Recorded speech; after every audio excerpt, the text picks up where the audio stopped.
Hello दोस्तों, नमस्कार दोस्तों, आप सभी का स्वागत है आपके अपने चैनल टारगेट गवर्नमेंट पोस्ट में।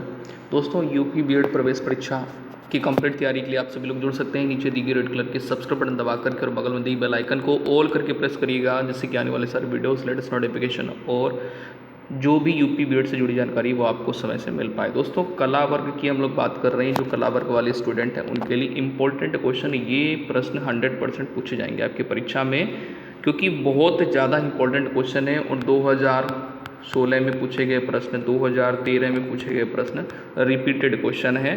तो यहाँ पर देखिए, चलिए सेशन को स्टार्ट करते हैं। सभी को गुड इवनिंग। उम्मीद है आप सभी लोग अपने घर पे स्वस्थ और सुरक्षित होंगे। दोस्तों, वीडियो को लाइक शेयर कर दीजिए, जिससे कि और भी लोगों तक वीडियो पहुंच पाए और भी लोग इस लाइव सेशन से जुड़ पाएँ। चलिए, बहुत बढ़िया भाई, सभी हमारे प्यारे भाई बहन जुड़ते जा रही हैं। तो चलिए सेशन को स्टार्ट कर लेते हैं। सभी लोग कॉमेंट सेशन में यस करें फटाफट से।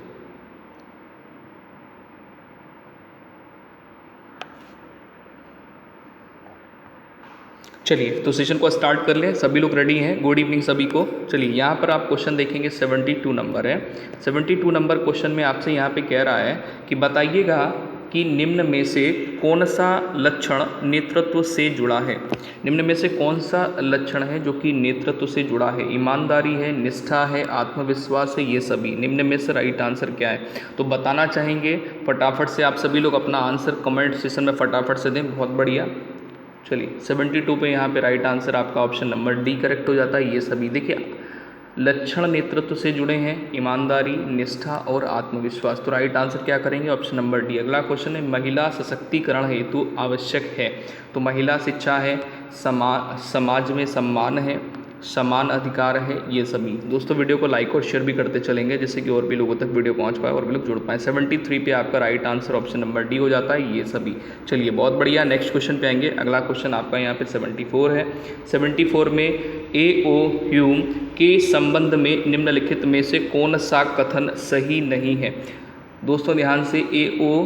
ह्यूम के संबंध में कौन सा कथन है जो कि सत्य नहीं है या सही नहीं है? वह भारतीय सिविल सेवा का सदस्य था। उसने भारतीय राष्ट्रीय कांग्रेस की स्थापना की थी। उसने कांग्रेस के वार्षिक सत्रों की 2 बार अध्यक्षता की। या फिर वह ऑर्निथोलॉजिस्ट था। तो निम्न में से राइट आंसर 74 का ऑप्शन नंबर करेक्ट हो जाता है, सी। उसने कांग्रेस के वार्षिक सत्रों की 2 बार अध्यक्षता की थी। अगला क्वेश्चन यहाँ पे 75 है। 75 में राइट आंसर बताएंगे सभी लोग फटाफट से। दोस्तों, स्वतंत्रता की पूर्व संध्या पर निम्नलिखित में से किस आंदोलन ने सबसे बड़ा कृषक छापामार युद्ध देखा? 4 विकल्प आपके सामने दिए गए हैं, जिसमें से आपका राइट आंसर क्या होगा? तेभागा आंदोलन है, पुन्ना इसमें दिया गया है ऑप्शन नंबर बी में पुन्नाप्र वायलर आंदोलन।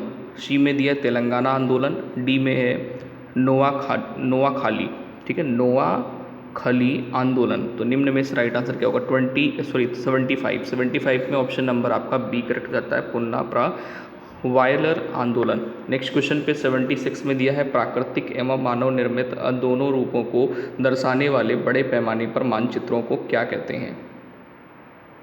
स्थलाकृति मानचित्र कहते हैं, या फिर विषय संबंधी मानचित्र कहते हैं, या फिर एटलस मानचित्र या वित्तीय मानचित्र कहते हैं। तो 76 पर राइट आंसर आपका ऑप्शन नंबर ए करेक्ट हो जाता है, स्थलाकृति मानचित्र कहते हैं, ऑप्शन नंबर ए। बहुत बढ़िया। नेक्स्ट क्वेश्चन पे आएंगे। अगला क्वेश्चन ये रहा आपके स्क्रीन के सामने। दोस्तों, वीडियो को लाइक और शेयर भी करते चलेंगे, जिससे कि और भी लोगों तक वीडियो पहुँच पाए और लोग जुड़ पाए। 77 पर राइट आंसर क्या होगा? भारत में कौन सी नदी विभ्रंश घाटी में बहती है? विभ्रंश घाटी में बहती है। ताप्ती है, नर्मदा, कृष्णा या फिर कावेरी। निम्न में से राइट आंसर क्या होगा? बहुत बढ़िया। 77 में राइट आंसर नर्मदा। अगला क्वेश्चन ये रहा आपके स्क्रीन के सामने। 78 नंबर क्वेश्चन कह रहा है, 2 बड़े भू समूहों को जोड़ने वाली संकीर्ण भूपट्टी को क्या कहते हैं? प्रायद्वीपी कहते हैं, केप है, अंतरीप केप, ठीक है। भूसंधि है, जिसमें स्थल मंडरूप मध्यम दिया है, ठीक है। स्थल डमरू, एक सेकेंड, स्थल डमरू मध्य और जल डमरू मध्य दिया गया है ये। तो निम्न में से राइट आंसर 78 का ऑप्शन नंबर आपका सी करेक्ट हो जाता है, भूसंधि, जो कि स्थल डमरू मध्य दिया गया है। अगला क्वेश्चन 79 है, यहाँ पर कह रहा है उत्तर दक्षिण संवाद किसके बीच चलता रहा है? उत्तर दक्षिण संवाद किसके बीच चलता रहा है? 79 सभी लोग आंसर देंगे फटाफट से। ऑप्शन नंबर डी हो जाएगा यहाँ पर, गरीब एवं अमीर देशों के बीच, गरीब एवं अमीर देशों के बीच में उत्तर दक्षिण संवाद, बातचीत या उत्तर मतलब इनके बीच में संवाद चलता रहा है। अगला क्वेश्चन आपका यहाँ पे दिया गया है 80 नंबर में, एजेंडा 21 किससे संबंधित है? एजेंडा 21 किससे संबंधित है? 4 ऑप्शन है, रियो पृथ्वी सम्मेलन दस्तावेजों से, या फिर बी ऑप्शन दिया है सामाजिक विकास सम्मेलन से, सी है मानवाधिकार सम्मेलन से, डी में है विश्व जनसंख्या सम्मेलन से। 80 नंबर प्रश्न है, इसका राइट आंसर क्या होगा? दोस्तों यहाँ पे राइट आंसर हो जाता है रियो पृथ्वी सम्मेलन दस्तावेज से। ऑप्शन नंबर ए यहाँ पर आपका करेक्ट हो जाता है। नेक्स्ट क्वेश्चन यहाँ पर 81 नंबर है, कह रहा है सार्क के कुल कितने राष्ट्र सदस्य हैं? सार्क के कुल कितने राष्ट्र सदस्य हैं? 5, 6, 7, 8, निम्न में से राइट आंसर क्या होगा? 81 नंबर क्वेश्चन। 81 पे राइट आंसर बताएंगे फटाफट से सभी लोग। ऑप्शन नंबर डी कर रहे हैं, 8 बिल्कुल सही है। नेक्स्ट क्वेश्चन है 82 में, कह रहा बताइए 12वीं पंचवर्षीय योजना की अवधि क्या है? 12वीं पंचवर्षीय योजना की अवधि क्या है? 82 पे राइट आंसर आपका हो जाता है, 12वीं पंचवर्षीय योजना की जो समय अवधि है वो है 2012 से 2017। ऑप्शन नंबर डी आपका, ठीक है ना। नेक्स्ट क्वेश्चन पे आएंगे। अगला क्वेश्चन है आपका थीन बांध परियोजना किस नदी पर स्थित है? थीन बांध परियोजना किस नदी पर स्थित है? ताप्ती है, सतलज है, कृष्णा है, रावी है। निम्न में से राइट आंसर क्या होगा? चलिए बहुत अच्छे, यहाँ पर राइट आंसर आपका रावी हो जाता है। ऑप्शन नंबर डी करेक्ट हो जाता है। नेक्स्ट क्वेश्चन पे आएंगे 84 नंबर है, कह रहा बताइए no full stops in India, no full stop in India, ये जो पुस्तक है इसके लेखक कौन है? दोस्तों वीडियो को लाइक और शेयर भी करते चलेंगे जिससे कि और भी लोगों तक वीडियो पहुंच पाए और भी लोग जुड़ पाएँ। तो 84 नंबर प्रश्न का राइट आंसर बताएंगे इसमें, no full stop in India, ये पुस्तक के लेखक कौन है? तो राइट आंसर आपका यहाँ पे क्या हो जाएगा? 84 का ऑप्शन नंबर सी करेक्ट हो जाएगा, मार्क टली। ठीक है, अगला क्वेश्चन ये रहा 85 नंबर, यहाँ पर कह रहा बताइए निम्नलिखित में से कौन सा युग्म सही मेल नहीं खाता है? तो यहाँ पे आपको स्थान दिए हैं और अवस्थिति दी है। ठीक है, मतलब जैसे आपका यहाँ पर स्थान है रेड स्क्वायर, ये आपका जो रेड स्क्वायर ये मॉस्को में अवस्थित है या नहीं है, या फिर यहाँ पर ऑप्शन नंबर बी दिया गया है तियानमन स्क्वायर जो कि बीजिंग में, और Tahrir Square Abu Dhabi, Trafalgar Square London. तो 85 पे right answer option number c है जो कि सही नहीं है, बाकी के सारे सही हैं। नेक्स्ट क्वेश्चन आपका यहाँ पे 86 से कह रहा है संयुक्त राष्ट्र सुरक्षा परिषद के अस्थायी सदस्य की कार्यावधि कितनी होती है? 6 माह, 1 वर्ष, 2 वर्ष, 3 वर्ष। फटाफट से राइट आंसर देंगे सभी लोग कमेंट सेशन में। देखिए यहाँ पे आपका राइट आंसर 86 में ऑप्शन नंबर सी हो जाता है, 2 वर्ष। नेक्स्ट क्वेश्चन आपका यहाँ पे है 87 नंबर, कह रहा बताइए यहाँ पर 21वें विधि आयोग का अध्यक्ष कौन है? 21वें विधि आयोग का अध्यक्ष कौन है? न्यायमूर्ति JS वर्मा, न्यायमूर्ति KG बालकृष्णन, न्यायमूर्ति बलबीर सिंह चौहान, न्यायमूर्ति उषा मेहरा। ये आपका 2016 में पूछा गया प्रश्न है, 2016 का प्रश्न है ये, 2016 का। ठीक है, तो यहाँ पर आपका राइट आंसर 87 पे ऑप्शन नंबर सी हो जाता है, न्यायमूर्ति बलबीर सिंह चौहान थे। अगला क्वेश्चन यहाँ पर 88 नंबर है, कह रहा सिंधु सभ्यता से संबंधित नृत्य करती हुई महिला की मूर्ति निर्मित की गई है? चांदी से, कांस्य से, स्वर्ण से, पाषाण से। 88 पे right answer option number b हो जाता है, कांस्य से। ठीक है, अगला क्वेश्चन है यहाँ पे ऋग्वेद में इंद्र के पश्चात अधिकांश ऋचाएँ निम्नलिखित में से किसे समर्पित हैं? वरुण है, अग्नि है, सोम है, वायु। निम्न में से राइट आंसर क्या होगा? 89।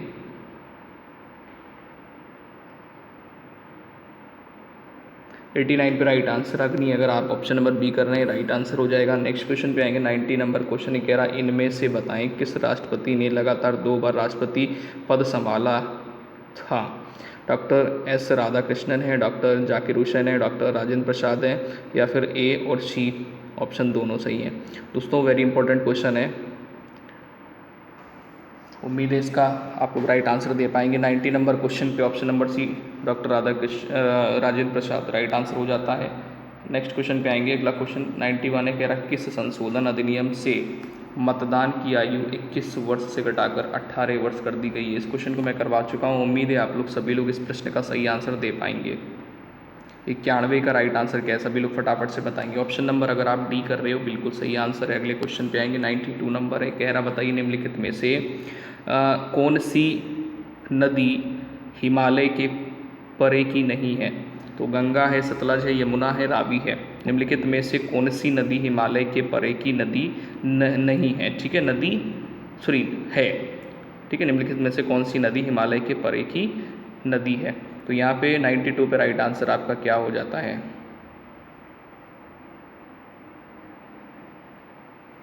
ऑप्शन नंबर सी अगर सतलज कर रहे हो बिल्कुल सही आंसर है। अगला क्वेश्चन ये रहा आपके सामने 93 नंबर है, प्राणियों और पादपों की जातियों में अधिकतम विविधता मिलती है। ठीक है, प्राणियों और पादपों की जातियों में निम्नलिखित अधिकतम विविधता मिलती है। 4 विकल्पों में से राइट आंसर कौन सा आपका सही होने वाला है। शीतोष्ण पर्णपाती वनों में, उष्ण कटिबंध के आर्द्र वनों में, और अत्यधिक प्रदूषित नदियों में, या फिर ऑप्शन नंबर डी है मरुस्थलों और शवाना मैदानों में।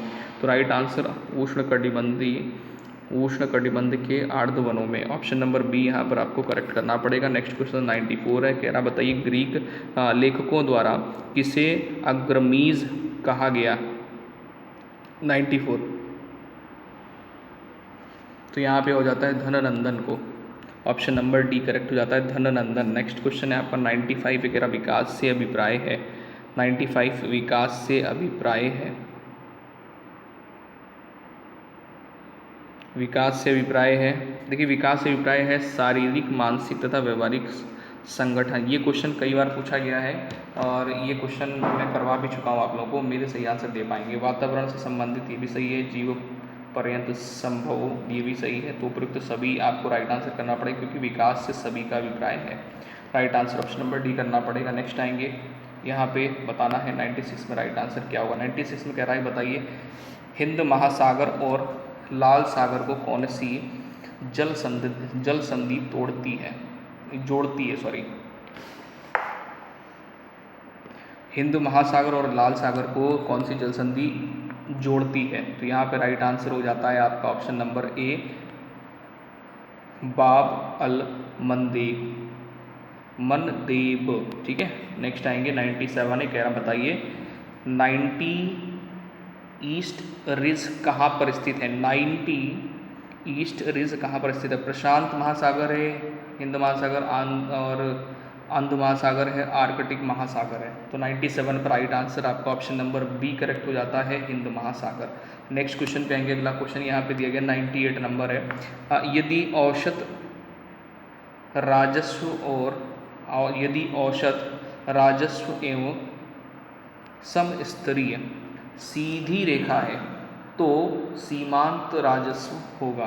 तो नामाकृति है, व्याकुंचित है, औसत राजस्व के समरूप है, एल आकार है, निम्न में से राइट आंसर क्या होगा। तो 98 पर राइट आंसर हो जाता है औसत राजस्व के समरूप। अगला क्वेश्चन यहाँ पे 99 है, कह रहा संघ राज्य की प्रमुख विशेषता निम्न में से क्या है। विकेंद्रीकरण है, केंद्रीकरण है, या फिर शक्ति पृथक्करण का सिद्धांत और प्रभुत्वशत्ता। तो 99 पे राइट आंसर आपका क्या हो जाएगा, ऑप्शन नंबर बी केंद्रीकरण हो जाएगा। अगला क्वेश्चन आखिरी क्वेश्चन 100 नंबर है, कह रहा बताइए गुप्त काल के दौरान निम्नलिखित में से कौन सा सिक्का चांदी से जारी किया गया था। 100 नंबर, गुप्त काल के दौरान कौन सा सिक्का है जो कि चांदी से जारी किया गया था। तो काकिनी है, निस्का है, रुपया है, दीनार है। तो इसको बोला जाता था निस्का। ठीक है, क्या बोलते थे, निस्का बोलते थे। उम्मीद है आज का सेशन आपको पसंद आया होगा, तो जाते हैं तो वीडियो को लाइक और शेयर ईमानदारी से करेंगे और मिलते हैं नेक्स्ट सेशन में। ख्याल रखें, जय हिंद सभी।